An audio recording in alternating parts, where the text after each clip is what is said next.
Assalamualaikum warahmatullahi wabarakatuh. Perkenalkan, namaku Siti Ramadhani dengan NIM 1020824100. Saya dari kelas S1 TI 08B. Tapi di sini saya akan menjelaskan tugas yang berjudul Design of Radiation Therapy Model, itu yang diambil dari buku Hillier and Lieberman, itu Introduction to Operation Research pada tahun 2021. Nah, topik ini itu merupakan bagian dari mata kuliah penelitian operasional 1 dari program studi teknik industri. Nah, materi yang akan saya dibahas adalah penerapan metode linear programming atau program linear dalam merancang terapi radiasi untuk pasien kanker sebagai contoh penerapan nyata dari teori optimasi di dunia medis. Nah, pada slide kedua ini tentang kasus Mary dan terapi radiasi. Menjelaskan latar belakang kasus yang akan dianalisis. Diceritakan bahwa Mary, seorang pasien baru saja didiagnosis menderita kanker pada tahap cukup lanjut, tepatnya tumor ganas di kandung kemih. Untuk meningkatkan peluang hidupnya, Mary akan menjalankan terapi radiasi, yaitu perawatan dengan menggunakan sinar ionisasi yang diarahkan ke tubuh untuk membentuk sel-sel kanker. Namun di terapi ini juga memiliki risiko karena sinar radiasi tidak hanya menghasilkan sel kanker, tetapi juga dapat merusak jaringan sehat yang dilaluinya. Oleh karena itu, dosis radiasi yang diberikan harus dirancang secara hati-hati, cukup besar untuk membunuh sel kanker yang sensitif terhadap radiasi, namun tetap rendah agar jaringan sehat tidak rusak. Dalam konteks ini, operasi riset digunakan untuk mencari kombinasi sinar terbaik dosis optimal. Pada slide ketiga ini itu ada tujuan dan data kasus. Tujuan dari desain terapi radiasi serta data awal yang digunakan itu tujuannya adalah untuk menentukan kombinasi sinar radiasi atau BEAM dan intensitas masing-masing sinar sehingga distribusi dosis yang dihasilkan optimal. Nah, setelah rancangan terapi ditentukan, pengobatan akan dilakukan dalam beberapa kali sesi selama beberapa minggu. Data kasus disajikan dalam bentuk tabel yang memperlihatkan beberapa besar fraksi dosis yang diserap oleh tiap area tubuh dalam setiap sinar. Nah, tabel menunjukkan 4 area penting jaringan sehat: jaringan kritis, area tumor, dan tumor yang masing-masing memiliki batas dosis yang berbeda. Dosis pada jaringan sehat harus diminimalkan. Jaringan kritis tidak boleh menerima lebih dari 7 kRAD. Nah, area tumor harus menerima tepat 6 kRAD dan pusat tumor minimal harus menerima 6 kRAD. Data ini menjadi dasar dalam membangun model matematis. Pada slide 4 menggunakan model linear programming atau LP. Nah, slide keempat ini kayak menunjukkan bagaimana data pada tabel terjemah dengan ke dalam bentuk model matematika linear programming. Variabel yang digunakan adalah X1 untuk dosis pada titik masuk sinar pertama atau BEM1 dan X2 untuk dosis pada sinar kedua atau BEM2 keduanya dalam satuan kRAD. Nah, tujuan model untuk meminimalkan dosis radiasi yang diterima oleh jaringan sehat, sehingga fungsi objektifnya adalah Z sama dengan 0.4x1 plus 0.5x2. Nah, selanjutnya terhadap 3 batasan utama yang harus dipenuhi, yaitu 0.3x1 plus 0.1x2 kurang dari 7.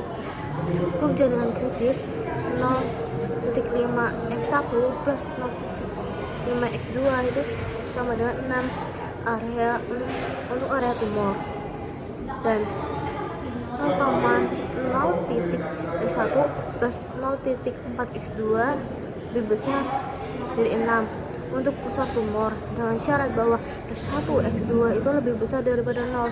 Model ini merupakan bentuk dasar dari personal optimasi yang akan diselesaikan.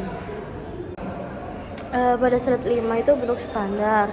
Pada slide ini model matematika diubah ke bentuk standar agar bisa diselesaikan menggunakan metode sinteks. Semua kendala diubah menjadi bentuk samaan sama dengan menambahkan variabel tambahan. Untuk kendala dengan tanda kurang dari ditambahkan slash variabel atau x3. Sedangkan untuk kendala dengan tanda lebih besar ditambahkan surplus variabel x4. Hasilnya menjadi 0.3x1 plus 0.1x2 plus x3 sama dengan 7.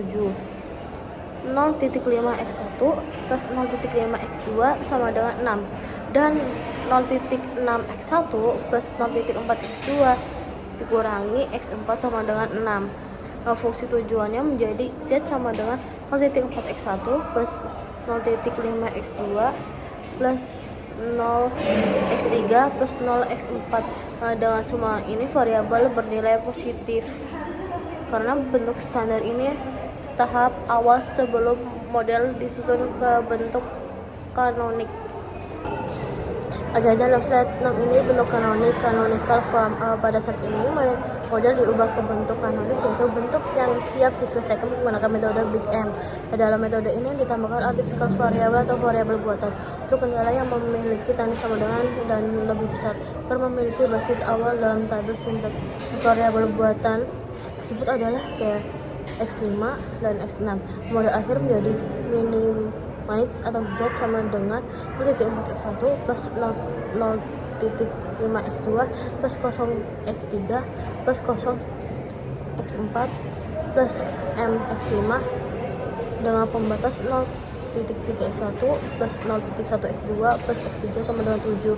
0.5x1 plus 0.5x2 dan plus x5 sama dengan 6. Untuk 0.6x1 plus 0.4x2 kurangi x4 ditambah x6 sama dengan 6. Nilai m ini adalah bilangan yang sangat besar digunakan agar variabel buatan ini nantinya akan dieliminasi dari solusi akhir. Slide 7 dan 8, literasi 1 dan literasi 2. Kedua slide ini menunjukkan proses perhitungan metode sinteks secara bertahap. Pada iterasi pertama, variabel-variabel dasar basis ditentukan dan fungsi tujuan dievaluasi. Kemudian pada iterasi kedua dilakukan perhitungan pivot untuk mengganti variabel basis dengan variabel non basis yang bisa memperbaiki nilai z atau menurunkan nilai karena masalahnya adalah minimalisasi. Proses ini terus diulang hingga semua koefisien pada baris fungsi tujuan cz dan zj bernilai positif atau nol yang menandakan bahwa solusi optimal telah ditemukan. Pada slide 9 ini literasi 3 dan hasil akhir slide ini itu kayak menunjukkan hasil akhir dari proses iterasi sinteks setelah 3 kali iterasi diperoleh nilai optimal x1 sama dengan 12 dan x2 sama dengan 0 dengan nilai minimum fungsi tujuan c sama dengan 4.8. Artinya sinar pertama BM1 digunakan dengan intensitas sebesar 12 kilorad, sedangkan sinar kedua tidak digunakan sama sekali. Dosis yang diserap oleh jaringan sehat yang menjadi fungsi tujuan adalah sebesar 4.8 kilorad. Solusi ini memenuhi seluruh kendala yang ada sehingga aman bagi jaringan kritis dan efektif menumbuh sel tumor. Kesimpulannya disampaikan interpretasi hasil optimasi dari perhitungan diperoleh bahwa dosis optimal terapi radiasi adalah menggunakan BM1 saja dengan intensitas 12 kilorad. Dengan BM2 tidak diperlukan. Dengan kombinasi tersebut, dosis yang diterima jaringan sehat adalah 4.8 kilorad yang merupakan nilai minimum. Hasil ini menunjukkan bahwa model linear programming berhasil memberikan rancangan terapi yang efisien, efektif, dan aman bagi pasien Mary. Terima kasih.